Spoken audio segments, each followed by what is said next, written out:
Olá, amigos, mais um QualityCast, hoje com eletrizante Ale Lúbrio. Ale é uma profissional muito experiente, não vou falar antiga porque, né, muito experiente, e hoje vai dar um pouquinho das informações que todo mundo deseja saber. Ale, muito obrigado por ter vindo, sei que o seu caso é grave, que praticamente não existe, você concedeu esses minutinhos aqui, que vai ser muito rico para que as pessoas possam ter uma ideia dessas perguntinhas que eu preparei aqui para o nosso bate-papo. Com muito prazer estar aqui. A Ale, na informação que eu tenho aqui do Serasa, ela se formou em 1996 pela USP. A Ale faz uma coordenação grande para a sociedade, não faz, Ale? Sociedade Vegetariana Brasileira, coordenei durante 5 anos o departamento de medicina, nutrição, e agora coordeno a parte de campanhas. Então, foi mais para o campo. As campanhas, né? As campanhas que nós fazemos no Brasil inteiro. E você tem a tua empresa, que você então desenvolve produtos. Como é que é isso, Ale? A sua empresa, a Ale Lúbrio? Eu montei uma empresa já há 10 anos de consultoria, porque eu entendi que o mercado de produtos alimentícios, de suplementos, precisava ter um olhar da nutrição, sabe? Meu olhar assim mais criterioso. E eu comecei a trabalhar com empresas, eu desenvolvo produtos, trabalho junto com equipe de P&D, desde a parte de pesquisa mesmo, de inovação e tudo mais, por isso muita viagem, muita feira. Empresa de alimentos. De alimentos e suplementos. Né? Então a gente vai, eu trago a ideia, a gente vai para o laboratório, para criação, ingredientes, misturas e tudo mais. E é isso, essa parte de P&D, e eu trabalho na parte de comunicação, marketing, e também nessa parte de treinamentos dentro das empresas. Por exemplo, você tem aqui na sua loja um monte de vendedor, eu dou treinamento nutricional, trabalho nessa parte de comunicação, uso minha rede social, uso a rede social dos meus clientes para comunicar, e um monte de coisa. Então, ou seja, meio que um abraço a cada um deles. Isso tem a ver com essa extensão que você fez na Califórnia? Eu me formei, né, fiz uma extensão em economia circular, que eu fiz agora durante a pandemia, porque realmente eu precisava parar para estudar, né? E aí, quando tudo parou, eu me matriculei online, claro, em Berkeley. Essa extensão eu fiz... O que aborda isso? Economia circular é uma nova forma da gente trabalhar o mundo hoje, pensando em tornar tanto a vida humana conectada com o planeta, e a gente não criar esse monte de resíduo, esse monte de desperdício. Hoje a economia é economia linear. A gente faz, usa, descarta. É verdade. Esse descarte, está dentro do planeta. Então, a circularidade, ela vai avaliar várias formas de a gente conseguir, desde a concepção, criar coisas, produtos, materiais, matérias, estilos de vida que vão poder ser reaproveitado e a gente, num ciclo, não ter desperdício e poder usar melhor os recursos naturais. Eu uso isso. Primeiro, eu acho que porque eu falo muito de sustentabilidade hoje, então me ajudou muito a criar mais conceitos de sustentabilidade. E segundo, nas empresas que eu trabalho, a gente trabalha em embalagem, qual é o melhor material, qual a melhor forma de pensar tudo isso. Então, é sistêmico, né? É sistêmico, então é a circularidade. Então eu falei, poxa, eu preciso estudar para conhecer mais. E fui. Eu sei. Ale, para começar aqui as minhas dúvidas, uma delas... eu coloquei aqui doenças e estilo de vida, né? Na cascata disso, eu ia te perguntar do vegetarianismo e do veganismo. Para que a galera, alguns sabem, mas acho que muitos não. Dá para você explicar um pouquinho essa doença e estilos de vida e do que eu me beneficio nessa cascata? Bom, primeiro assim... Poderia me beneficiar? Primeiro entender, né? Ou seja, o veganismo é uma escolha minha, eu já sou vegana há quanto tempo, hein, Ale? Há 8 anos. 8 anos. Já era vegetariana, me tornei vegana há 8 anos. E o veganismo é uma escolha de vida que vai além da alimentação, né? Ela vai, ou seja, dentro do possível, do praticável, não compactuar com o uso, com crueldade, com o uso dos animais. Os animais vivem para a essência deles, para a vida deles, e eu, para a minha vida, então eu não abuso, não uso os animais para nada que seja possível não usar. E aí, quando você vai para o modelo dietético, né, que é o modelo da dieta vegana, dieta plant-based, que alguns chamam também, você tem sim diversos benefícios para a saúde humana. A gente, como o modelo tradicional hoje, Kim, ele é muito pautado, eu sempre falo que existe um protagonismo do alimento de origem animal nas nossas escolhas. Sempre, a gente acorda comendo ovo, café com leite, a gente toma iogurte no meio do intervalo, a gente almoça carne, a gente come bolo no chá da tarde com a vovó com ovo, manteiga e leite. Eu não sei porquê, mas faz. Mas a gente faz isso, e a gente janta pizza 4 queijos. Então, tudo... Ela fez a leitura da massa. É assim, todo mundo protagoniza. E por isso que muita gente tem muita dúvida, muita gente tem muito medo. Porque vai faltar alguma coisa, a gente vai falar sobre isso. Mas quando a gente vai hoje, que essas dúvidas elas vieram do conceito de que era assim que se fazia e ninguém mudava. Só que a ciência veio, a experiência veio, centenas de milhares de pessoas praticam alimentação vegetariana vegana e hoje a gente tem um grande embasamento científico para mostrar que uma dieta predominantemente à base de vegetais é uma dieta que hoje previne as principais doenças crônicas não transmissíveis, principalmente doença cardiovascular, diabetes, hipertensão, hipercolesterolemia, a sobrepeso, a obesidade. Então hoje o veganismo pode ser considerado um modelo dietético não só preventivo, como reversor das principais doenças que são doenças de estilo de vida. É pesado, é forte, né? Não só preventivo, como reversor. Reversor, a gente tem estudos muito lindos que mostram reversão de doença cardiovascular instaurada através de uma dieta à base de plantas, uma dieta vegetal. Você tira o alimento de origem animal, baixa o teor de gordura da dieta e você vai dissolvendo placas de ateroma em musculatura cardíaca. Isso tem documentado, muito bem feito. O que a Lê falou, acho bem verdade, migrando para outra analogia agora. No passado a mulher usava um tipo de roupa, tinha roupa de domingo, a mulher se vestia de um jeito. É exatamente esse vício que ela comentou sobre alimentação. E a roupa de domingo era roupa de domingo, não se discutia isso. E você brincou aí, é bem verdade mesmo. A gente tende a se acostumar com tudo, a gente cria. Eu sempre falo que aquilo que a gente faz, todo mundo faz e a gente faz todo dia, se torna aquilo que a gente chama de normal, né? Ou seja, o normal o normal não é o que é certo, não é o que é a melhor escolha. O normal é o que mais gente faz mais tempo. E aí, por isso que é um tal de vórtex, a gente vive num vórtex, que tá todo mundo rodando com os cabelos em pé e a gente fala, é assim que tem que ser. De repente alguém vai lá e sai desse vórtex e fala assim, uau, dá pra viver diferente. O que ela está dizendo é a doutrina do eterno retorno do mesmo.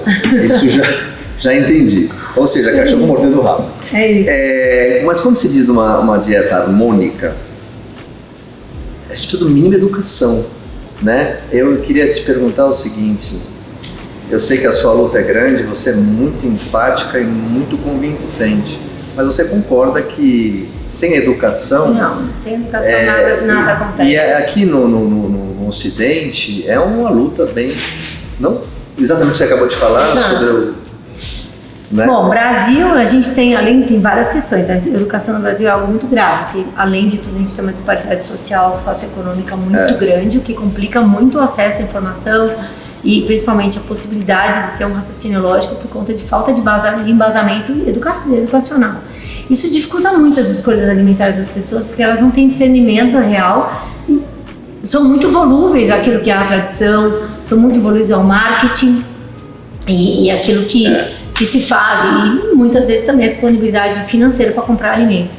Então, dentro desse mundo que é o veganismo, que é o mundo que eu defendo, que eu trabalho, que eu falo sobre isso, a gente já está falando ainda de algo muito, muito mais complexo, porque você está falando da exclusão de alguns grupos alimentares por uma escolha pessoal com base naquilo que não é bom, que não é só para você está pensando em sustentabilidade, você está pensando na vida do outro, você está pensando em outras coisas, o que você precisa, no mínimo, ter uma condição de vida, não digo confortável, mas que você possa respirar e falar assim, eu posso fazer melhores escolhas. E essa escolha faz com que você não olhe só para você olhe para as outras coisas. E só a educação vai te trazer essa base, esse discernimento e essa possibilidade para tomar melhor decisão, de você olhar para o mundo e falar assim, quais são as melhores escolhas que eu vou fazer? E o veganismo é sobre isso, não é sobre a gente, né? É sobre uma melhor escolha para os animais, para o planeta, é muito maior. E claro, a educação é fator primordial para que a gente Tanto que hoje, se a gente olhar, os países que têm maior número de veganos são os países considerados de primeiro mundo. Israel, a gente tem hoje na Inglaterra, né, um número absurdamente grande de veganos crescendo, na Alemanha crescendo. Então são lugares que as pessoas tiveram acesso à informação. É isso que eu te falar, se você dá isso à informação. E a condição socioeconômica que está ligada à informação, né? Olha, o brasileiro passa fome. Você que roda o país. 33 milhões de brasileiros hoje. É porque cada um fala uma coisa, não passa mais, tá? Passa, lembra? hoje não tem Mas como você que roda e mexe com a indústria, mexe com tudo. Eu não só mexo com a indústria, como eu mexo com políticas públicas. Da Sociedade Vegetariana Brasileira, a nossa principal campanha é a campanha Segunda Sem Carne, que a gente trabalha em escolas, a gente trabalha em programas de assistencialismo, programas sociais, tanto, por exemplo, o programa Bom Prato aqui em São Paulo, que oferece refeições a R$1. A gente tem todas as escolas que trabalham, tanto em São Paulo como o nome do projeto é Segunda Sem Carne. Segunda Sem Carne, que é um projeto. Então, por conta da Segunda Sem Carne, que eu já trabalho nele há 8 anos, eu me aproximei de políticas públicas. E aí você vai ver a questão do assistencialismo, você vai ver como vivem as pessoas, né? E além disso, não precisa ir longe, você tem dados oficiais do governo brasileiro, você tem dados oficiais da Unicef, você tem dados oficiais da Organização Mundial da Saúde, da ONU, que colocam claramente os números de pessoas que passam fome. Passa fome não é aquela pessoa que não comeu o lanchinho intermediário da tarde. São pessoas que não têm acesso, não conseguem ter a segurança de ter todos os dias a sua quantidade calórica batida. Então come menos calorias por dia do que precisa. E obviamente, além das calorias, come menos todos os nutrientes. Então você não tem acesso, essa pessoa emagrece. Isso é desnutrição, essa pessoa, fome, você tem fome. Então isso é real. E num país com fome, a gente não pode também ser tão enérgico na forma da gente impor mudança de hábito alimentar. Você está sendo bem coerente em relação a... eu sou vegana, quero que o mundo vire vegano, mas eu não posso impor o veganismo, falar de veganismo para pessoas que não têm comida no prato. Eu arrisco dizer, sabe, estou aqui há 30 anos mexendo com varejo de vitaminas, minerais, suplementos.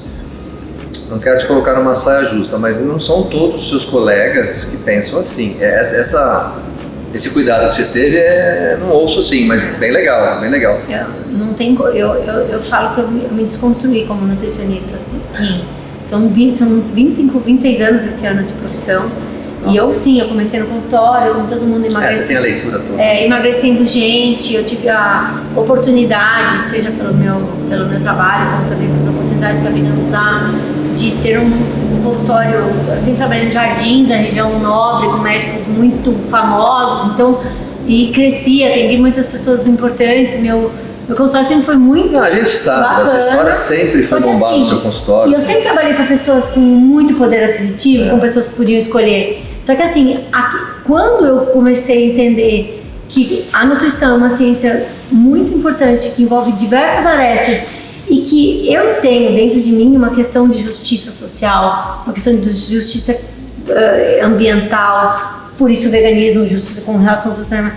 Eu me incomodei de viver naquela bolha, sabendo que olhando para o lado, a realidade do mundo não era a minha realidade. Mas sabe o que eu acho, Ale? Você tem uma condição social ok e tal, tudo bem. Mas eu acho que a chave do castelo, você entrou por uma porta um pouco diferente. Eu acho que você fez um caminho um pouco diferente, né? E, na verdade, não era para você entrar nessa porta, porque você teria tudo para não entrar. Para não entrar, deveria estar no consultório. Eu acho que, como eu brinco sempre, a consciência se dá no contraste. Eu acho que em algum momento da sua carreira, você teve o contraste e fechou uma porta, abriu outra e falou, aqui não é mais o meu caminho. É interessante. Nessa situação, nessa esteira do ensino, do conhecimento, eu ia te perguntar o que você acha das universidades de nutrição, o ensino no mundo, tendo isso que a gente falou até agora, né? Eu te pergunto, já mudou a educação para os próximos profissionais ou ainda vai mudar? Ou você acha que a gente está muito aquém dessa fotografia aérea de hoje do planeta? 8 bilhões de habitantes, com tudo isso que a gente Sim, sabe. eu vejo assim, eu dou muita aula em faculdade hoje, em universidades, eu estou aula em pós-graduação, né? Foi uma área que eu resolvi me dedicar também para eu poder levar essa informação. Então eu sou convidada, eu não sou professora acadêmica, mas eu sou convidada para falar em aulas especiais, em condições especiais, e sou professora de pós-graduação. Então, ou seja, eu tenho esse contato e eu vejo que assim, a gente ainda está há anos-luz daquilo que deveria estar hoje. Por quê? Porque o mundo globalizado e as questões dos impactos que a gente tem gerado pelas nossas escolhas alimentares evoluiu, assim, tá numa velocidade cruzeiro acontecendo, assim, acontecendo, e as universidades ainda não pautando questões que correlacionam, por exemplo, que é uma das minhas principais falas, os impactos, por exemplo, ambientais de cada uma das nossas escolhas alimentares. A gente não vê sobre isso. A gente ainda tem esse protagonismo, né, da proteína animal como muito, ou seja, quando eu dou minhas aulas de nutrição vegetariana, os alunos falam assim, nossa, mas não é isso que eu vejo na faculdade. Então, ou seja, existe uma dificuldade, ou seja... Fico imaginando as aulas dela, nossa, eu arrumo nossa, tava pensando agora, a coordenação, nossa. E aí eu venho, ou seja... Fica lá de olho no que ela vai falar. Ela vai falar, entendeu? Mas assim, eu tomo todo o cuidado do mundo para eu pautar a minha fala na ciência mais atual, mais moderna, mais robusta, de alto grau de evidência. Porque daí eu não tenho, ou seja, eu não posso, como ativista, que muita gente fala, aquela ativista, chegar lá colocando o dedo no nariz. Você não pode errar um milímetro. Eu não posso. Eu acho que por conta de eu estar falando contra o sistema, eu tenho a obrigação de ter um respaldo científico muito grande daquilo que eu falo. E aí eu falo assim, tá bom, eu tô falando aqui, traga-me os dados contra o que eu estou falando. E aí ele me traz. Então eu crio esse rebuliço e eu entendo, como respondendo a sua pergunta, que a gente precisa urgente ter uma reforma grande no sistema educacional de nutrição. Eu vejo algumas faculdades, sim, que já estão colocando, por exemplo, temas de agroecologia, colocando veganismo, vegetarianismo como não como alguma coisa alternativa, dietas alternativas, mas como estilo. Não é. Está acontecendo, mas não é o que acontece na maioria. Temos aí muito que batalhar e trabalhar. Como se não bastasse esse vespeiro de abelhas africanas que você mexe, eu queria falar um pouquinho que está relacionado ao direito à vida dos animais, em relação com os animais. Quando você vai às aulas, você também não tem como não falar, né? Tem que falar. Porque, gente, se você come animal, você tem que saber o que é comer animal. Você concorda? Eu não gosto muito de falar assim, eu como carne. Você come carne? Não, eu como animais. Tem que falar sobre isso, não é verdade? Você não come carne, você come parte do corpo de animais. Tá, quem são esses animais? Como eles vivem? Qual o direito desses animais? E a gente tem que parar com aquela coisa lúdica que nós, como humanidade, criamos, do animal lindo, saltitante na floresta, e de repente chegou lá nosso ancestral, nosso primo paleolítico, com a lança de pedra, ele matou o animal e dividiu com a tribo dele e comeu. Cara, você foi caçar o seu jantar de ontem? Não. Você comprou aonde? No super. No super. Então alguém matou o bicho, alguém matou. Então existe um sistema que se chama de pecuária intensiva hoje, que manipula a vida desses animais, da fecundação artificial, ao que esse animal come, aonde ele vive, a liberdade dele, a consciência dele, tudo é manipulado. Então você precisa saber sobre isso, porque a gente escolhe comer isso. Então, ou seja, a gente sempre fala de livre-arbítrio. A gente só fala de liberdade. Então a liberdade também é conhecer os impactos daquilo que a gente escolhe e optar por continuar compactuando ou não. Sabe que ela está falando uma coisa que agora eu voltei, eu tenho uma filha de 16 e uma de 19. A de 16 há pouco tempo, talvez uns 3 anos, eu estava brincando, eu falei, isso aí que você está comendo era um franguinho, era um... Ela, até ela entender, juro, você falou uma coisa que aconteceu. Até ela entender que era um animal. E foi para o nosso mercado. Ela, não sei o que, chorou. Eu me arrependi de ter falado aquela coisa. Não, você fez bem. Sim, entende? É bem verdade. Mas é isso, porque a gente criou uma barreira. Sistêmico, a gente chama de dissonância cognitiva. Né? Que é o quê? A gente não querer se apropriar de algumas verdades para que a gente não sofra. Isso é inerente ao ser humano, a gente não quer sofrer. Só que, por outro lado, existem diversos impactos negativos nas nossas escolhas. Seja por parte do animal, que realmente foi manipulado em termos de vida ou de crueldade, para que a gente possa ter o livre-arbítrio e escolher comê-lo, e seja pelos impactos ambientais gerados por todo esse sistema absurdo que hoje a gente mantém para que a gente tenha a escolha, que não é necessidade, de comer os animais. E achar que o bife é proteína, então por isso que eu mato o animal. Exato. Né? Então Eu fiz um post essa semana que foi meio polêmico lá no Instagram, que eu escrevi assim, no padrão, carne não é proteína. Porque não é só proteína, a gente chama, eu vejo nas políticas públicas, Kim, foi uma das minhas maiores lutas, eu vou chegar lá para implementar um cardápio para crianças numa escola, em política pública, que eu vou implementar segunda sem carne. Daí a planilha é assim, ó, tem a planilha de segunda a sexta. Daí todo dia tem arroz, que todo dia tem arroz, tá. feijão, proteína e guarnição. Daí o que acontece? Eu vou usar o feijão como fonte de proteína. Okay. O que eu vou colocar na lacuna da proteína? Porque a proteína, o feijão já está lá em cima. Porque o feijão é alimento, o arroz é alimento, proteína é um nutriente. A carne, gente, não é proteína. A carne contém proteína, junto com outros nutrientes. Assim como o feijão não é proteína, porque tem proteína além de outros nutrientes. Então a gente começou tem que mexer na a intitular o alimento de origem animal, chamar de proteína, e desmerece todos os outros alimentos vegetais que também têm as proteínas. Revisão ortográfica da alimentação que ela tem que fazer. De como que a gente tem que fazer. Você não pode chamar a carne de proteína, porque você está desmerecendo, por exemplo, a gordura saturada que tem ali. A quantidade de gordura saturada, o colesterol. Você compra, minha carne vira proteína, mas vem um pacotão de gordura saturada que vai virar uma placa de ateroma amanhã, você não vai levar em consideração. Olha aí que ela era chata, né? Pronto, tá aí. Vamos lá. Bem verdade, Não é assim, entendeu? Então, ou seja, que as verdades sejam ditas. Conversar com ela é angustia, mas é bom. O Ale, nesse mesmo sistema, o meio ambiente é tudo isso, né? Falamos ali do ensino, é o meio ambiente. Falamos dos animais, né? E aí indo pro meio ambiente, como é que é? Eu sou o meio ambiente. Eu sou o meio ambiente, tá? Porque você está inserido numa coisa que se chama ecossistema. Ecossistema. A sua vida depende do ecossistema. Você vive sem ar? Você vive sem água? De jeito nenhum. Você vive sem solo que tem os nutrientes para fazer a comida que você come? Que não. Você não vive. Então você é o meio ambiente. Não existe, na concepção de planeta Terra, não existe planeta e humanos. Existem humanos que fazem parte do planeta. E esse conceito, né, a gente, na era que vivemos, que é o antropoceno, o homem acima de tudo e de todos, a gente se sente tão poderoso que estamos acima dessa condição. Como se nós não dependêssemos de tudo que é o planeta para que a nossa própria vida exista. E quando a gente começa assim, eu acho que essa desconexão homem-planeta que criou essa hierarquia de valores, como se a gente pudesse desmerecer o planeta. E quando a gente começa a olhar que as nossas escolhas diárias impactam esse planeta, que eu dependo dele para viver, você começa a pensar, poxa vida, será que é aquela coisa de matar a galinha dos ovos de ouro? Então tá bom, eu tenho lá a galinha de ovos de ouro, todo dia me dá um ovinho que vai me fazer viver bem, porque eu vou ficar rico. Se eu mato a galinha, meu amigo, como que eu vou ter um ovo de ouro?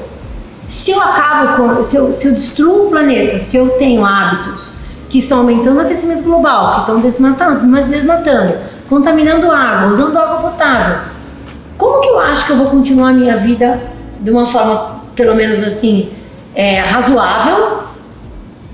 É que nem você na sua casa, tá lá, você faz a sua coisa, você usa o seu lixo, você joga o seu lixo dentro de casa. Como você vai viver bem se você não tem uma cuidado? É uma analogia perfeita de entendimento. Tem jeito, né? Eu vou tomar duas pílulas. O Ale, em algum país do mundo, ou quais são os países do mundo que estão bem adiantados com essa consciência? Imagino se eles estão adiantados e outros virão, e vai existir uma pressão global, já que é o meio ambiente. Como é que a gente está isso no mundo, assim? Quais são os países? A gente tem visto algumas frentes de países mais desenvolvidos, que aí sem acesso à educação, informação, condição socioeconômica mais estável, que estão olhando para questões climáticas, questões ambientais com muita responsabilidade. Né? Isso é muito importante. Mas aquém ainda do... Muito aquém. Por exemplo, a gente está em semana que vem tem COP, né? A COP no Egito. E aí, o que foi tratado na COP passada, com certeza nem 30% dos países conseguiram cumprir para a COP desse ano.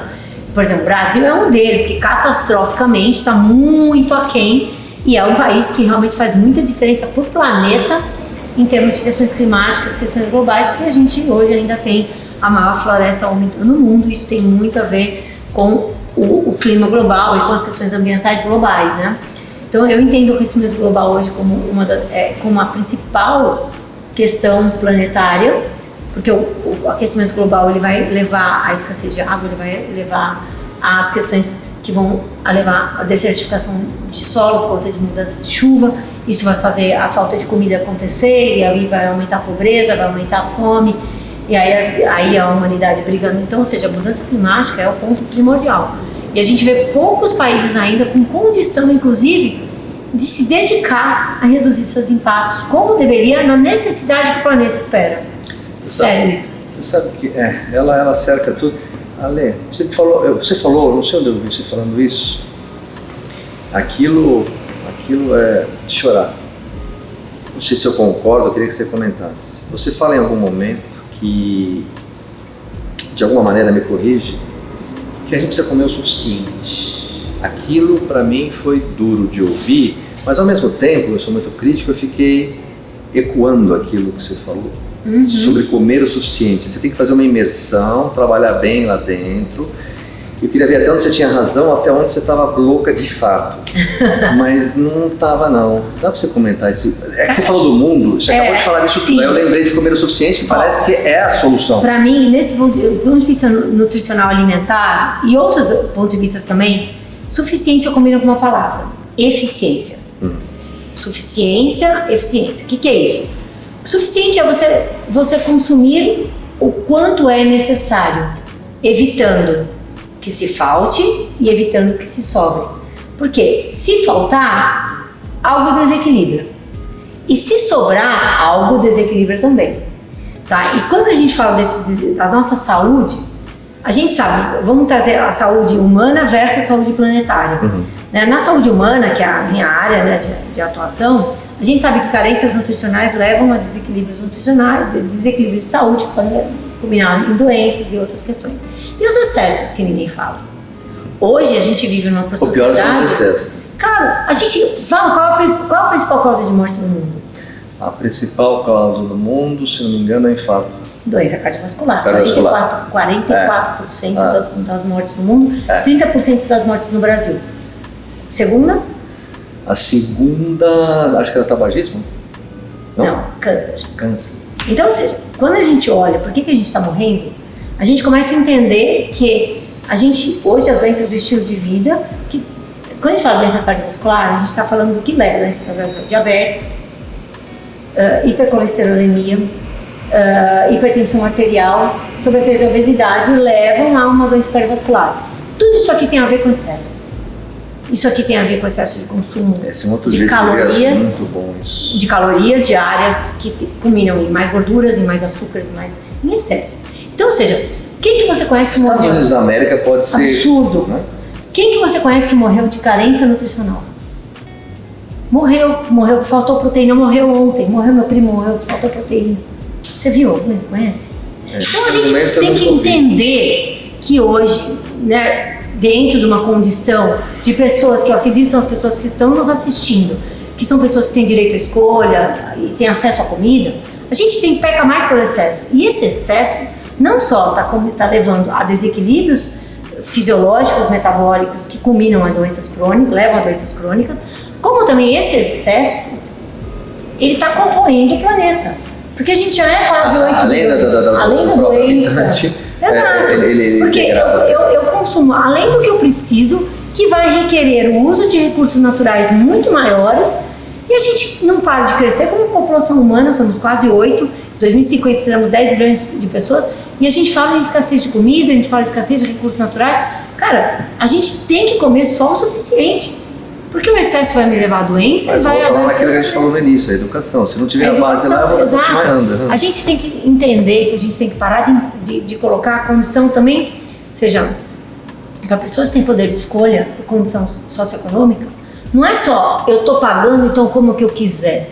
Você está corroendo. Eu tenho dinheiro, eu compro, e isso tem a ver comigo. Não tem a ver com você, porque o seu excesso está gerando desequilíbrio no meio ambiente e tem a ver com a minha vida, porque eu vivo no mesmo planeta que você. Exato, meu amigo, vamos negociar esse negócio.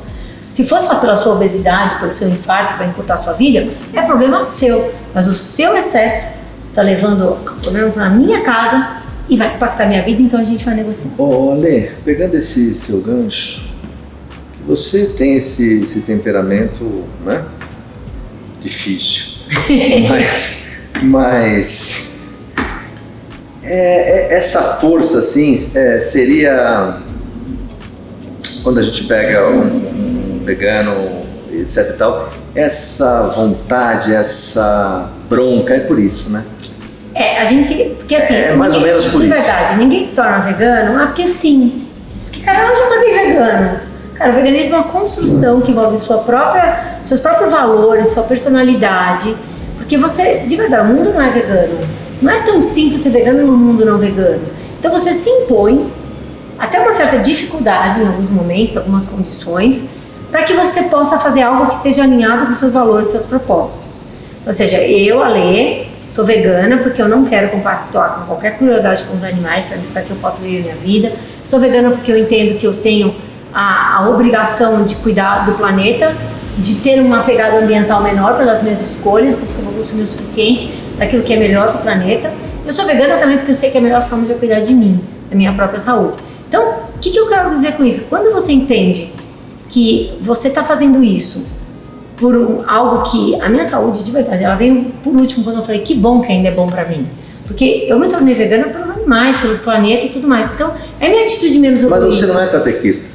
Eu não tô menos egoísta. Mas assim, eu sei que eu tenho que falar sobre isso, porque só eu, fazendo a minha parte pelos animais e pelo planeta, também não vai mudar nada. Então, ou seja, tem um meme que mostra assim, né?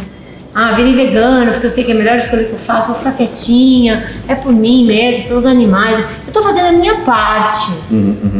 Daí o meme, meu Deus, chegou um mês depois no palanque, que nem eu, fazendo palestra, fazendo isso aqui, porque você tem que levar essa mensagem para mais pessoas, porque realmente quando a gente fala de impacto ambiental, de questão de minimizar o sofrimento com os animais, a gente tem que falar para mais pessoas para que isso realmente aconteça.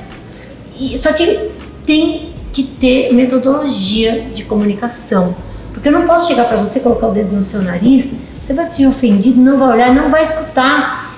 E vai criar um efeito contrário. Exato. Então eu fui estudar aqui, eu estudei. Eu estudei sobre metodologia de comunicação com uma pessoa, que é o Tobias Lerner, que é um alemão, e com Melanie Joy, que é uma psiquiatra que estudam sobre comunicar. Ele escreveu um livro que é lindo, How to Create a Vegan World, como criar um mundo vegano. E é sobre essa empatia na comunicação, de eu me colocar no lugar do outro. Então eu estudei sobre isso, li diversos livros de formas e abordagens de comunicação para que eu realmente tenha uma comunicação efetiva. Porque não adianta nada disparar na comunicação. É ficar gastando minha voz? Então, ou seja, é muito estratégico tudo isso. É chegar, dar uma cutucadinha em você para você ir para casa dormir com essa. Você costuma fazer, angustia, né? Exato. Você angustia. Agora, eu ia até te perguntar se os órgãos federais, se a gente andou um pouco, como é que a gente está em relação ao mundo, mas você explicou atrás em relação à fome do Brasil e etc e tal, as associações que você coordena, que você pertence, você estão engajada, mas a gente está muito... Tem pouca coisa em política pública, de defesa. Se no mundo está assim, quem dirá Brasil, né? Não tem alguma coisa fora acontecendo de política pública, mas aqui no Brasil zero. A gente tem um grande agronegócio que incentiva muito o consumo de a gente queria tocar nesse assunto, mas exatamente isso. A gente é o agro, a gente é a soja, a gente é tudo isso. É o Brasil, eu ia agora para outro ponto. Ser ativista no Brasil, olha, né? Tem que ter muita coragem. Tem. E não ter medo da morte. E fala aqui uma coisa que é dúvida de todo mundo que eu converso, que está pulando o outro lado do muro para ir para esse mundo, e tem muita gente querendo. Em relação a algumas vitaminas que as pessoas comentam, né? O complexo B, o ferro, os aminoácidos. A minha pergunta é: com uma boa dieta dentro do conceito, é possível de fato? Não, você é fora da curva. Não, mas eu não faço nada de excepcional. Explica do ferro, pelo amor de Deus. Explica pelo Então, que seja possível, é possível, porque sou vegana e eu tomo 2 suplementos na minha vida. Eu sei que eu não vou fazer você ganhar dinheiro assim. 2 suplementos. Eu tomo vitamina B12, eu vou explicar sobre. E tomo vitamina D em algumas condições, quando eu não estou tão direto no sol. São os 2 suplementos vitamínicos minerais que eu consumo. Eu consumo uma proteína vegana vegetal no meu dia a dia, no meu shake com zilhões de superfoods. Ok. Então, ou seja, como vegana e uma pessoa que realmente eu fui a fundo estudar sobre isso para que eu pudesse não somente clinicar, que é quando eu clinicava, né? Fiquei muitos anos clinicando, ajudando as pessoas em transição, e também para poder falar com propriedade. Bom, primeiro que não existe nenhum nutriente sintetizado pelos animais que seja obrigatório para os seres humanos. A gente não depende dos animais para eles nos fornecerem algo. Os animais comeram alguma coisa, certo? Exato. Então, essa é a linha. Que eles façam, que eles sintetizam no corpo dele, que só tenha neles nenhum nutriente. Tá? O que acontece é o seguinte, hoje, vamos começar pelo mais fácil, em termos de macronutrientes, você falou de aminoácidos. Não, porque é uma pergunta recorrente. Muito, sabe? E eu me especializei hoje na pós-graduação em nutrição vegetariana, eu dou aula sobre proteínas. Então eu me especializei em proteína, no assunto proteína. Porque realmente é até um meme, né? Mas e as proteínas? Então a gente tem que falar defina de proteína, né? Defina proteínas, Então assim, falando de defina proteína é uma molécula, né? Uma molécula feita com uma combinação de aminoácidos. Existem lá os 22 tipos de aminoácidos que fazem parte do nosso corpo, do nosso DNA, e a gente precisa ter esses 22 tipos de aminoácidos. Então uma proteína conjuga esses aminoácidos. Esses aminoácidos, existem 9 aminoácidos que são essenciais ou semi-essenciais em algumas fases da vida. Esses 9 aminoácidos são essenciais para o animal humano, também são essenciais para os animais não humanos, que são os animais que a gente come. Não são os animais que sintetizam aminoácidos essenciais, são as plantas. Então todos os aminoácidos essenciais que a gente consome através de carne, leite, ovos, vem das plantas que esses animais consumiram. Eles não fabricaram o aminoácido essencial, porque é essencial para eles igual para a gente. Foi a ingesta dele. Eles consumiram. Então, essencial é aquilo que a gente não sintetiza, que a gente obrigatoriamente tem que consumir através da dieta. Os animais é a mesma coisa. Então, você não precisaria comer o animal para comer aquilo que o animal come. Você vai direto à fonte. Tá? Então, todos os aminoácidos essenciais estão nos alimentos vegetais, todos. O que acontece é que nos alimentos vegetais você tem proporções diferentes, miligramas de aminoácido essencial por grama de proteína diferente em cada grupo alimentar vegetal, porque no animal a gente come carne, leite e ovos. No vegetal você tem cereais, leguminosas, frutas, verduras, legumes, ervas, especiarias, cogumelos, sementes, castanhas, tem uma diversidade maior. Cada grupo alimentar aqui tem uma diversidade diferente de todos os aminoácidos essenciais. Então tem mais lisina, outro tem mais metionina, outro tem mais triptofano. O perfil é diferente. E as quantidades de aminoácidos também são muito diferentes nos cada grupo alimentar. Então você pega, por exemplo, uma leguminosa, tem mais proteína por grama, por 100 gramas. Se eu pego uma fruta, tem menos proteínas por 100 gramas. Mas todos os aminoácidos essenciais estão lá. Você sabendo disso, para mim, você está montando o meu cardápio. Você monta de acordo com esse perfil. Exato. E me fornece isso através desse tipo de alimento. Exato, eu vou fazer o que é base da nutrição onívora ou vegetariana, que é o quê? O princípio da complementariedade. Que, ou seja, não tem um alimento que vai te fornecer tudo que você precisa. É verdade. Não tem um alimento mais... Não adianta eu comer o alimento mais rico em proteína do mundo e só ele me bastar. Não. Eu vou fazer o seguinte, através do meu dia dietético, eu vou combinar alimentos, fazendo refeições variadas, porque não é só pelas proteínas, essas refeições precisam ser variadas pelas vitaminas, pelos minerais, pelos compostos bioativos, por diversas coisas. Então, eu vou variando, eu vou combinando alimentos do café da manhã ao jantar, e eu vou entregar um perfil aminoácido perfeito e vou entregar uma quantidade de proteínas suficiente. Calma, segura. Tá. Tem mais de 1000 pessoas perguntando o seguinte, que treinam e não querem perder massa muscular. E estão perguntando, e a minha massa muscular eu vou perder com essa dieta? Claro que não, porque você vai consumir a quantidade de proteína que você precisa. Se eu quiser 2 kg de proteína por quilo de peso corporal, na sua dieta, eu vou ter. Você para 2 kg de proteína por quilo... Já vai brigar. Não, pera um pouquinho, já é excessivo, a gente já sabe. Mas se você quiser A maioria Você das preconiza pessoas... que 1.2, 1.4? Por aí. Tá. Muito bem. Mas vamos falar que você queira 2. O que você vai... meus colegas lá no seu esportivo, que são todos seus, que são entrevistados também, que fariam? Colocariam whey protein, não colocariam? Sim. Por que eu não posso colocar um pouquinho de proteína vegetal, de arroz, de ervilha? Então, ok. eu bato. Inclusive examinamento gástrico. Exatamente, até para não ter um volume alimentar tão grande. Então, ou seja, se eu quiser bater uma meta maior de proteína, eu vou usar suplemento proteico para, não que eu não conseguiria com o alimento, mas para dar uma aliviada, para a gente não ficar também comendo que nem um troglodita. Sim. Fato. Então, você vai bater. Ou seja, não existe, tanto que os estudos mostram, estudos lindos, muito bem feitos, inclusive, tem um laboratório de nutrição esportiva da USP aqui, coordenado pelo Hamilton Rochelle. Eles publicaram 3 grandes artigos muito legais comparando dietas onívoras e dietas veganas em ganho de massa muscular e em performance no esporte. Tem um brasileiro publicado lá fora, reconhecido. Não existe diferença uma vez que você atinja a meta proteica e tem uma dieta equilibrada. Olha, você é muito experimentada, está no ramo há muito tempo, tem uma formação muito grande. Aí, só para que a galera entenda, o vegano de ontem não é o mesmo de hoje, né? Sim, você tem muito mais informação. Muito mais informação. E o meu pré-conceito que eu tenho, provavelmente, é de tempos atrás. Sim, sim. Mas as coisas mudaram. Essa é uma coisa de estereótipo.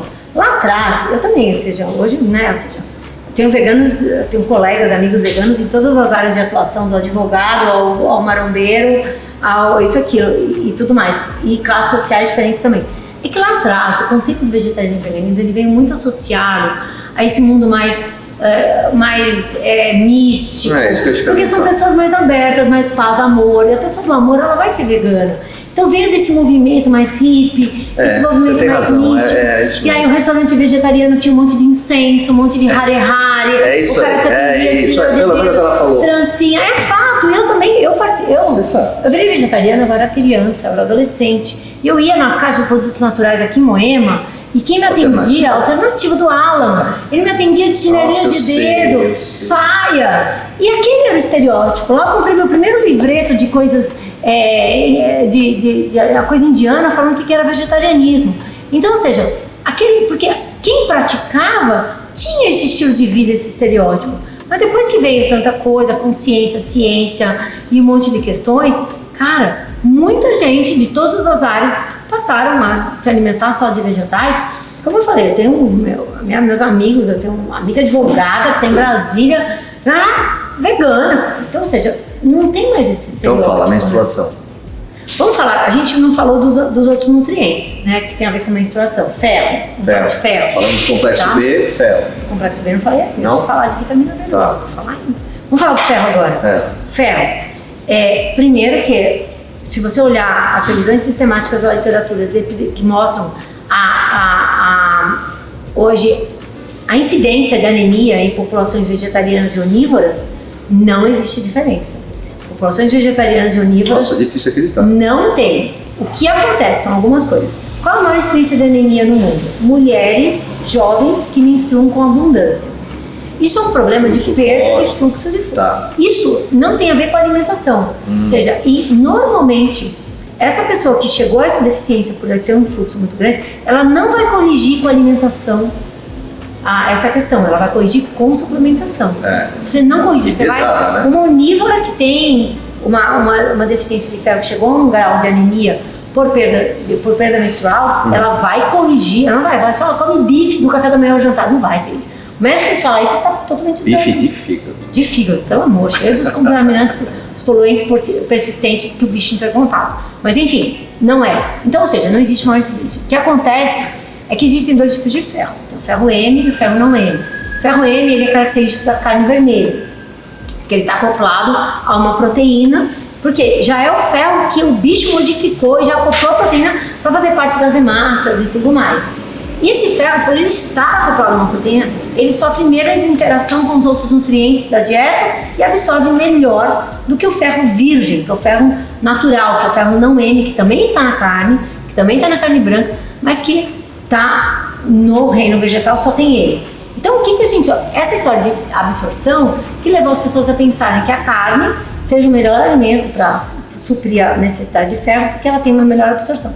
Só que hoje a gente sabe que não é assim. O ferro mais abundante na natureza, se você olhar uma dieta, inclusive de um onívoro, grande parte do ferro que ele consome é o ferro não N. E a gente aprendeu também que existem manobras culinárias e dietéticas que ajudam a melhorar a absorção desse ferro, a ponto dele absorver melhor que o ferro M. Então eu faço o quê? Eu vou fazer remolho de leguminosa para baixar a quantidade de fitato. Eu vou consumir vitamina C na mesma refeição, que aumenta 75% a absorção do ferro. Sim, então, hoje, na clínica, a gente tem diversas questões que vão fazer com que o ferro do vegetal tenha uma performance em termos de absorção melhor até do que o próprio ferro da carne vermelha. E o que a gente vê em estudos, em estatísticas epidemiológicas, é que sim, o vegano ele tem uma ferritina mais baixa. Ferritina é estoque de ferro, não é o glóbulo vermelho lá, as hemácias rubio. A gente tem ali o estoque de ferro na forma de ferritina do vegano é menor comparado à população onívola. O reservatório dele é menor. Só que daí eu tenho interpretação para isso. Primeiro que você tem um estoque de ferro menor, não significa que você vai estar num quadro anêmico. Isso não é, anemia é outra história, tá? Hoje a gente sabe que o próprio ferro M, ele estimula um grau inflamatório no corpo maior. Hoje a gente sabe que quem come mais alimentos de origem animal aumenta o grau de inflamação em diversas arestas do corpo. E hoje ferritina é um marcador inflamatório. Então quando você está com uma inflamação sistêmica que você tiver, sua ferritina vai aumentar. Seu corpo começa a produzir e estocar mais ferro num grau de inflamação. Então, ou seja, o fato do vegano ter uma ferritina mais baixa não significa que ele consuma até menos ferro ou insuficiência de ferro. Significa que ele tem um grau de inflamação metabólica menor. Isso está muito bem documentado também na literatura. Tá? Você compara, porque através do alimento de origem animal a gente consome gordura saturada, a gente consome colesterol, a gente consome que vão estimular um grau inflamatório maior. Então é um overview, é um ampliar de lentes para você poder entender tudo isso. O que eu vou te dizer claramente é que não existe maior incidência de anemia em vegetarianos comparados a onívoros. E que não é a carne que vai suprir necessidade de ferro em mulheres que têm problemas com relação à menstruação. Ponto. Não é. Só vamos terminar, vamos falar de B12, que é fator primordial. Complexo B não é um problema para o vegano, porque todas as vitaminas do complexo B estão nos alimentos de origem vegetal, com exceção da vitamina B12. A vitamina B12, ela não faz parte do metabolismo das plantas. Portanto, a planta não absorve, não está lá na folha, no caule, no fruto, não está em nada. Como eu corrijo? A vitamina B12, ela está no meio ambiente porque ela é sintetizada exclusivamente por bactérias que fazem parte do meio ambiente. Qual é a necessidade, qual é a recomendação diária de vitamina B12 para um adulto? 2,4 microgramas. Então, ou seja, a gente tivesse uma vida natural como deveríamos ter, em contato mínimo com a terra, com a natureza, uma passadinha de dedo na terra. E na língua vinha 2,4 microgramas de vitamina B12. Acontece que nós somos hoje pessoas urbanas do carpetinho que lavamos, esterilizamos, descascamos todos os alimentos. Então, realmente, para um vegano que não tem contato com a terra e que lava e tem que lavar os alimentos por conta de questões microbiológicas e tudo mais, ele não tem uma oferta de vitamina B12 suficiente na dieta. E esse vegano precisa suplementar a vitamina B12. Dá pra você falar como eu corrijo? Tomando suplemento. Cápsulazinha, você tem aí na sua loja, cápsulazinha, gotinha. Tá. Ou então, se precisar... Eu tomo complexo B, eu tomo metilcobalamina ou B.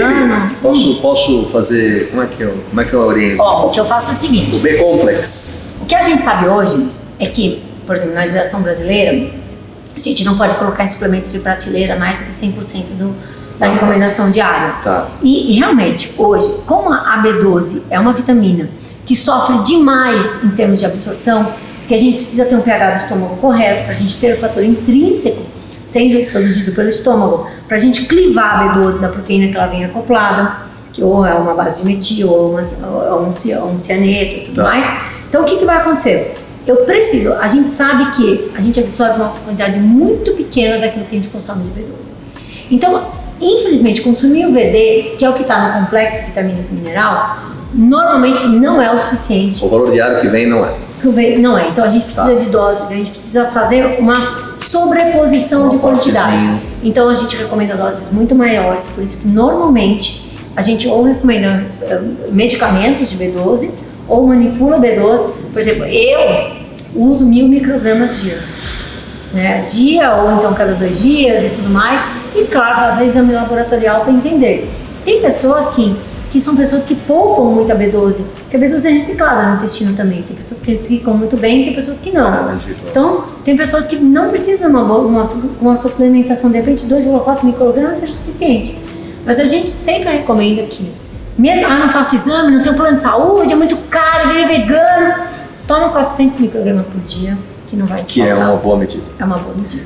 Ale, passando pelos aminoácidos, passando pelo ferro e o complexo B, você pode falar um pouquinho do sistema digestório? Bom, não tem dieta mais favorável para uma microbiota saudável do que uma dieta vegana. Tem estudo lindo, inclusive a Ana Carolina da USP aqui em São Paulo também publicou. Ela viu marcadores metabólicos de doença cardiovascular via microbiota comparando a níveis vegetarianos. O que acontece? A dieta vegana ela tem um ponto que todo mundo já sabe, que é muito positivo, que ela aumenta muito o teor de fibra da dieta.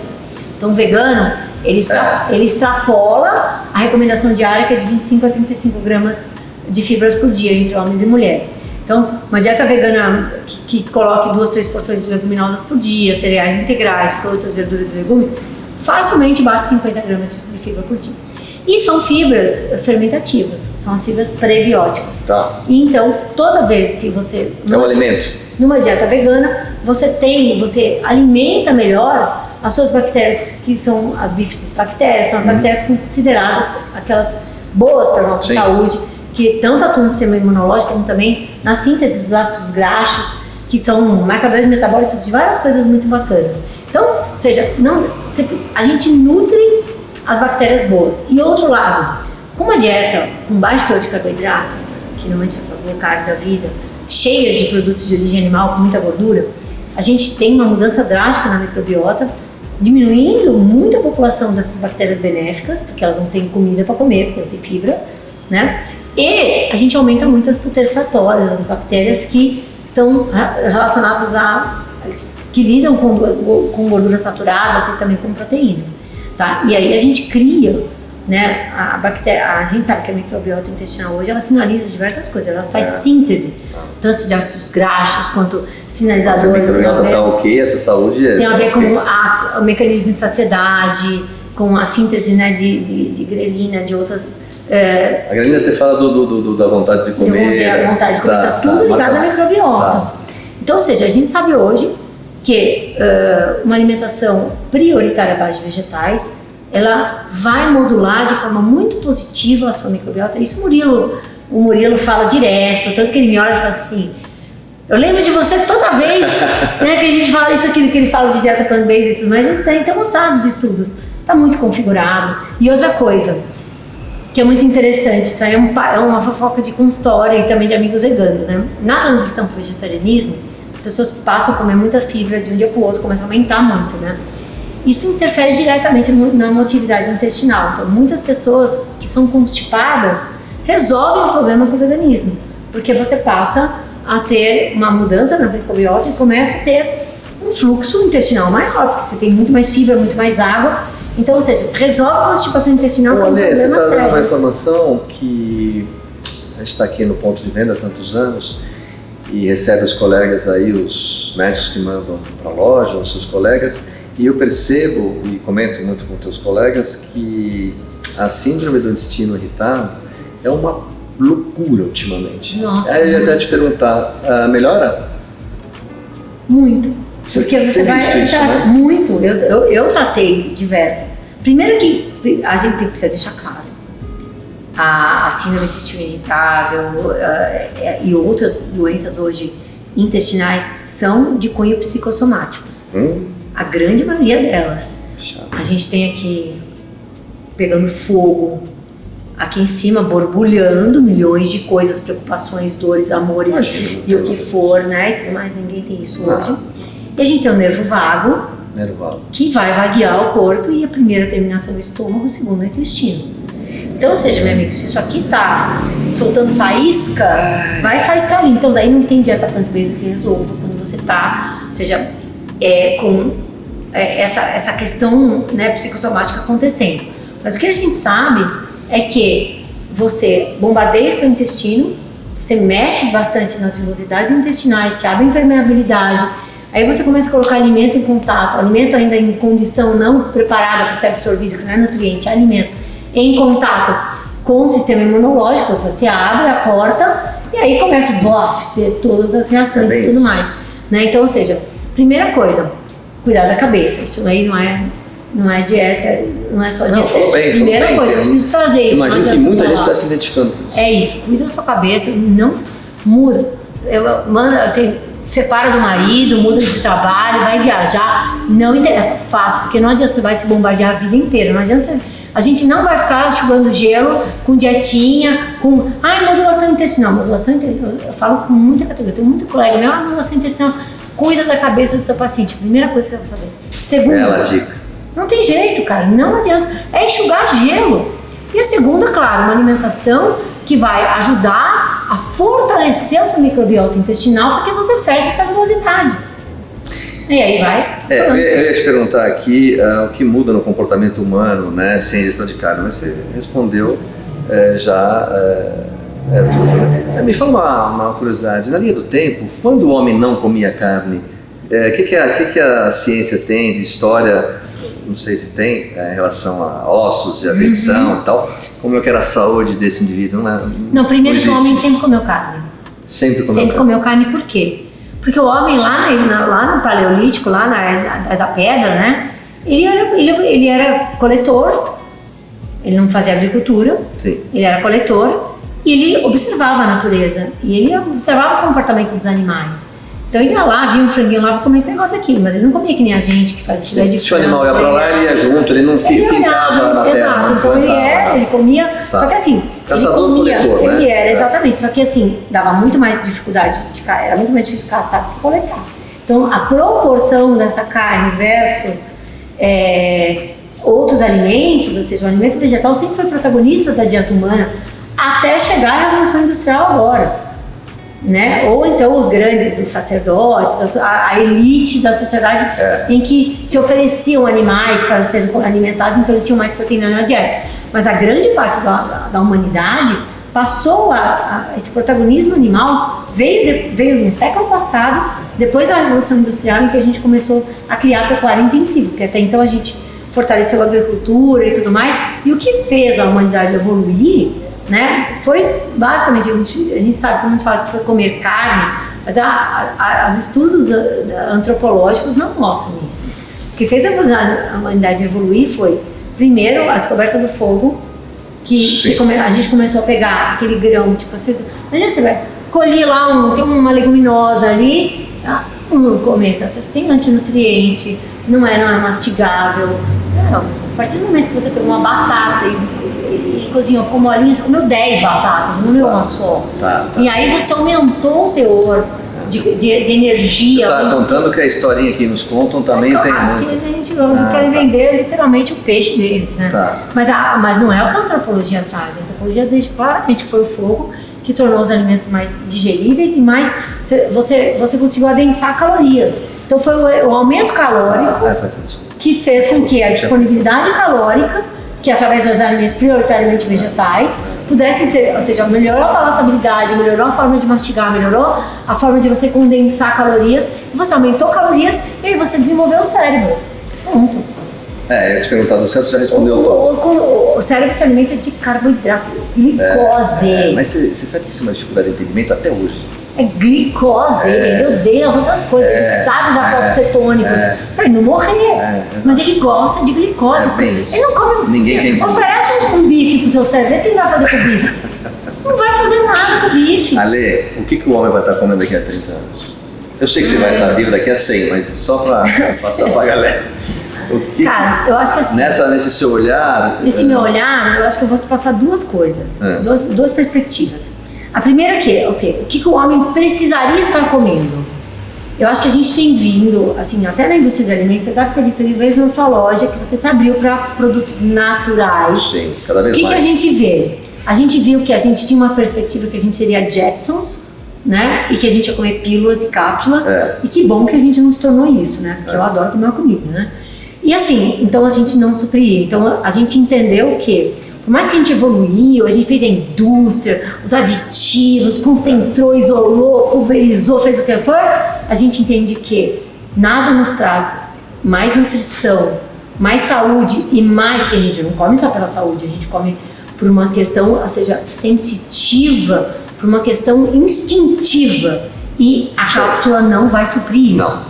Então, a gente está voltando back to basic, a gente está comendo alimentos mais naturais, a gente só come comida de verdade, come comida. Então, eu vejo que a humanidade precisa voltar para comer o alimento mais local, mais natural, mais próximo. Eu sinto isso no dia a dia aqui, que os seus colegas, eu sinto. Sim, isso tem que acontecer. A indústria do alimento é muito favorável nesse sentido, ela vai trabalhar menos refinar, ela vai tornar o natural mais acessível por portabilidade, por shelf life. A indústria tem seu papel.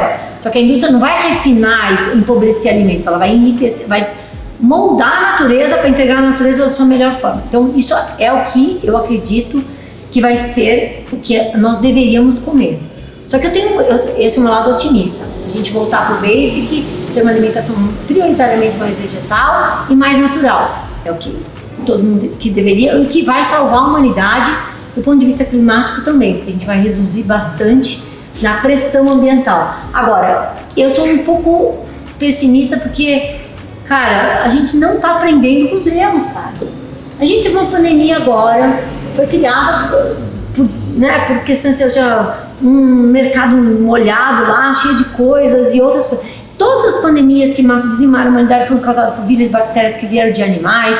A gente está vendo a mudança climática acontecer, a gente está vendo o solo se erodir e a gente não está tomando atitude. Então, ou seja, eu acho que a humanidade, uma parte da humanidade ainda vai ficar ali na normose e na anestesia. Isso vai dificultar muito a gente evoluir como ser humano, né? E principalmente viver bem no planeta, né? É muita soberba dizer que o vegano vive mais? Está documentado. Para quem foi perguntar, né? População, quais são as... Você já ouviu falar do projeto Blue Zones? Já. Dan Buettner, já. Com National Geographic, uma varredura mundial para caçar os povos que vivem mais e melhor. Não é só que vive mais em termos de tempo, sim. mas sim que chegaram lá no estágio, numa condição boa de vida. Okinawa. 5 cidades do mundo foram consideradas 5 Blue Zones. Okinawa, no Japão, Icária, na Grécia, Sardenha, na Itália, Loma Linda, na Califórnia e Nicoya, na Costa Rica. Mas por que na Califórnia? Nossa, tem... Califórnia tá Mas calma. Não. Loma Linda, qual é a população que vive em Loma Linda, na Califórnia? Não sei. A população adventista. E o que comem os adventistas? Olha lá. O que são os adventistas? Por questão de religião, são vegetarianos. Os adventistas, todos os estudos, maiores estudos para avaliar longevidade, hoje comparando veganos e onívoros, são feitos com populações adventistas, porque fica mais fácil, junta as populações. As 5 cidades que vivem mais e melhor, quantos % das calorias diárias vêm de vegetais? Tá no livro de Dan Buettner, Dieta das Blue Zones. Quanto? 95% das calorias consumidas nas Blue Zones vêm de vegetais. Eles não comem carne vermelha, praticamente é raridade. Eles comem peixe e algum tipo de laticínio. Por exemplo, na Itália, na Sardenha, da pécora, né, da ovelha, na Grécia. Mas assim, no Okinawa, no Japão não come, na Nicoya não come, e na Loma Linda não come macinhos. Então, ou seja, cara, você tem o maior estudo do mundo, The Chinese Study, que foi feito por Tim Colin Campbell, maior estudo, Grand Prix de epidemiologia, publicado em 2008, avaliou mais de 500 mil pessoas por 30 anos, avaliando o impacto da dieta na longevidade. O que ele trouxe? Colin Campbell é vegano. Exato. Ele se tornou vegano com isso. Tem tantos 84 dados, anos hoje, o homem me deu aula 3 anos atrás no congresso.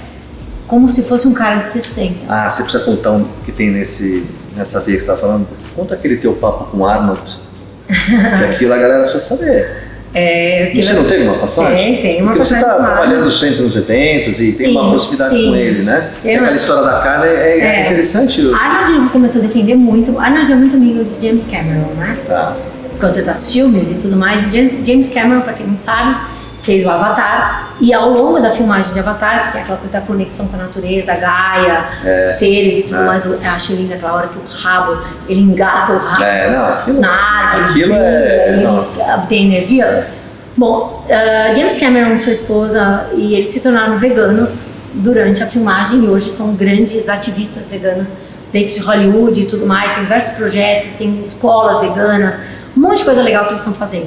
E por proximidade, eles impactaram o Arnold com toda essa fala e eles fizeram um trabalho muito grande, porque a gente sabe hoje que o maior medo do planeta em termos de aumento de consumo de carne é a China, que está prosperando economicamente. Sim. E é uma população de bilhões de pessoas que, se os caras pegarem e começarem a comer 50 gramas de carne cada um a mais por dia, explode o planeta. E compra muito do Brasil. E eles fizeram, exato. E eles fizeram, o Arnold fez um vídeo, less meat, less heat, more life. Menos carne, menos calor, aquecimento global, mais vida. Por conta, junto com o James Cameron. E ele se envolveu e ele começou a falar publicamente que ele estava reduzindo drasticamente, que ele estava parando de comer carne, e que ele falou de vegetarianismo, que ele tinha um amigo, então ele tem um assistente dele, que o Arnold, você já viu, ele anda com um monte de gente do lado, né? 2 deles são veganos, e ele fala, ele tem o burrico dele lá, quem tá dentro de casa e come, os cachorros. E ele come, ele vegan food, dando cenoura pro. E aí, nessa. Não, melhor foi a sua pergunta, então, na cara. Eu tava num jantar com o Arnold e eu sentei ao lado dele e falei assim: Arnold. Né? Ou seja, mas de onde vem essa história de que, né, por que a gente tem que comer carne, né? Ou seja, por que tem que comer. Por que você acha que a gente tem essa hipervalorização, né, da carne, da proteína animal? Ele falou assim, cara. Eu acredito, inclusive, que eu sou um dos culpados disso, né? Porque eu sempre achei, né? Sempre quis músculo, muscle. E músculo é proteína, logo, quanto mais proteína eu comer, mais músculo eu vou ter, né? Mas eu posso obter isso, né? Exato. Então, ou seja, e a gente vê nesse padrão do homem, do macho, de ganhar músculo, então, ou seja, achar que precisa, né? E ele fala que hoje, ele cada vez, quanto menos ele come, melhor ele se sente. Ele falou assim, quanto menos eu como, melhor eu me sinto. A história do oriental, né, me parece bem lógico. Muito claro, gente. Sistema digestório, tudo. Então, tudo. E ó, Kim, de todas as pessoas que eu ajudei na transição pro veganismo, depois de 2, 3 meses, eu sempre faço pergunta, o que muda na sua vida? Eu falo assim, gente, a primeira coisa que 98% fala, sabe qual é? Eu tô mais leve. Então, isso que você tá falando aí, a minha vontade é cortar isso do vídeo, porque é assustador. As pessoas que eu conversei e fizeram isso, todos falam isso. Eu estou mais leve. É mágico o negócio. Essa leveza vem. Não sei se é a leveza normal que nós deveríamos ser ou nós estamos ingerindo pedra, mesmo ficando pesado. Eu fui buscar, dentro do meu conhecimento, respostas para isso. Eu tenho 3 respostas. Primeira é fisiológico. Por quê? Você tem uma digestão bem mais leve, você não come proteína, você não tem tanta gordura, sua digestão é mais rápida, mais leve, então você tem mais vitalidade, você não gasta tanta energia digerindo, você não fica pesado, então você fica melhor, primeiro, sua digestão. Segundo, que você vai no banheiro mais rápido, mas você vira um pato, né? Come, caga. E aí você tem leveza, gente, você não tem nada, aquela coisa empanturrada, aquela mas coisa... Mas não é só essa leveza. Mas calma, e a terceira leveza, que é a leveza... O cara muda, Lê. A leveza emocional e espiritual. Muda. Porque você para de compactuar, você não tem a morte vindo, você não tem a dor, você sabe dessa leveza que é eu não compactuo com aquilo que eu não queria, não falar, nossa, não quero nem ver, não, eu vi e não compactuo mais, por isso que eu me sinto leve. Eu acho que essa é a maior leveza que a gente pode ter. Né, Kim? Tem razão. Ale, caminhando para o final agora que nosso tempo estourou, bom, quer dizer que você está no consultório então, das 8 às 22, posso marcar? Vai, Como é que tá a tua vida hoje, Ale? Como é que tá o seu trabalho? A minha vida? Insano. Como é que tá aí as consultorias, o desenvolvimento, prestação de serviço, palestras, TEDs? É isso mesmo que eu faço, tudo isso ao mesmo tempo, né? Então hoje eu trabalho para várias empresas, assim, como consultora, né? Então nessa parte de P&D, marketing, que já falei lá no começo, isso me toma bastante tempo e eu tenho diversos outros projetos que eu faço em paralelo, ou seja, trabalho para as ONGs de forma voluntária, trabalho na Sociedade Vegetariana Brasileira sem rendimento, eu trabalho porque eu sei que eu preciso. Eu sou embaixadora da Sea Shepherd também no Brasil, então trabalho a parte de nutrição, faço as palestras, faço os eventos da Sea Shepherd, que é a maior ONG do mundo de proteção dos oceanos. E eu sou professora, eu dou aula, se você me chamar para palestrar eu vou vir. Então eu faço eventos corporativos, eu falo em empresas sobre qualidade de vida, sobre saúde, sobre impacto ambiental, ESG e tudo mais. Então eu tenho uma agenda dinâmica nesse sentido todo, de estar fazendo tudo ao mesmo tempo acontecendo. E ela não dorme, ela não precisa. Não, durmo, ainda treino, faço yoga, cuido da minha família, tenho 6 gatos, tenho um cachorro maravilhoso, né? Tento ajudar meus pais em algumas coisas que eles precisam. E eu acho que assim, a tendência de tudo isso é caminhar para leveza profissional também, que é reorganizar, é meu projeto para 2023, eu reorganizar minha vida, tendo um pouquinho mais de vez, porque eu quero viajar mais, porque eu já viajo muito, viajar trabalho muito, eu quero viajar mais, eu quero conhecer mais, eu quero estudar mais, então eu quero abrir espaço na minha rotina, para que eu tenha mais experiências, para que eu possa realmente agregar ainda mais conhecimento, porque as viagens me ensinam muito. Claro. Estou com um projeto de expedição por aí, pra cá, pra lá. Já o pessoal vai saber. Vamos rodar aí uns lugares e sair conhecendo o mundo e mostrando para as pessoas como é bom ter uma vida flex. É incrível o que você está fazendo e vai aumentar, né? Ale, agora fechando, eu vou te fazer 3 perguntinhas.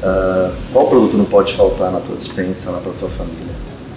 Cara, você já falou ali atrás, né? Mas... Você quer um produto ou um alimento? Um produto e um alimento, você merece. Então tá bom, vamos lá. Bom, um produto que não falta na minha vida é vitamina B12. Sabia, você falou lá atrás. Não tem como, é o único produto que é vital. E o alimento? O alimento é feijão. Feijão, gente, feijão é tudo de bom. O preto, o carioquinho, o branco. Qualquer um, cada dia um verde, guandu, azul, que amarelo, o que for, feijão, porque é tudo, tem tudo de bom aquilo lá. O produto você já falou, um atleta? Pode ser qualquer modalidade. Um atleta, eu tenho uma grande admiração, não eu não gosto do esporte dele, mas eu tenho como ser humano, como atleta, posicionamento, Lewis Hamilton.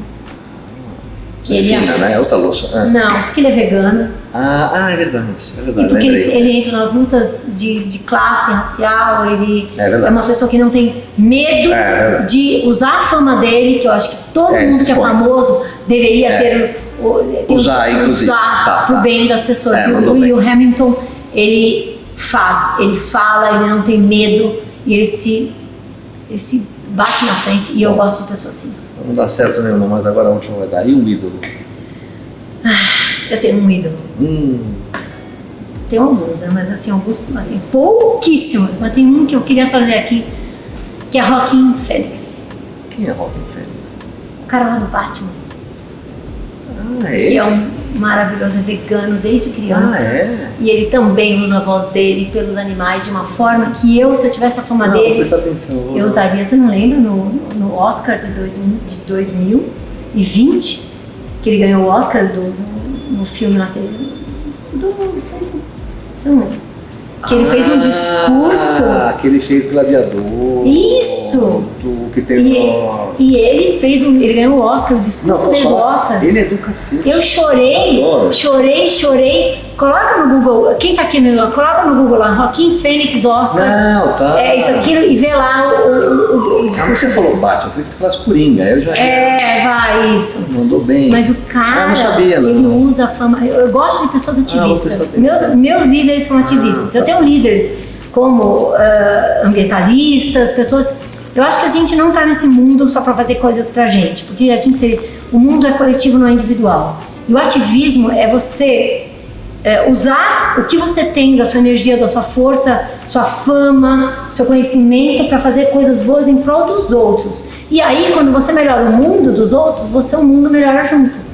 Então, o egoísmo, cara, ele só, vou cuidar de mim, vou pensar em mim, fazer, não. Eu prefiro que todo mundo à minha volta esteja feliz. Você sabe o que é trabalhar num ambiente, viver num ambiente que todo mundo tá feliz? Não tem como você não ser feliz. Ela é contagiante, né? Não tem como. Então eu tenho ídolos ativistas que lutam pelos outros, não por eles. E que têm humildade de ser assim. Olha, que tem humilde. Muito bem, muito obrigado. você sabia, arrebentou. Pessoal, curtam o canal, dê um like, compartilhe, porque para trazer um monstro desse conteúdo, vocês precisam compartilhar, dar um like, tá bom? Até a próxima, até o próximo convidado. Obrigada. Tchau, tchau. Obrigado.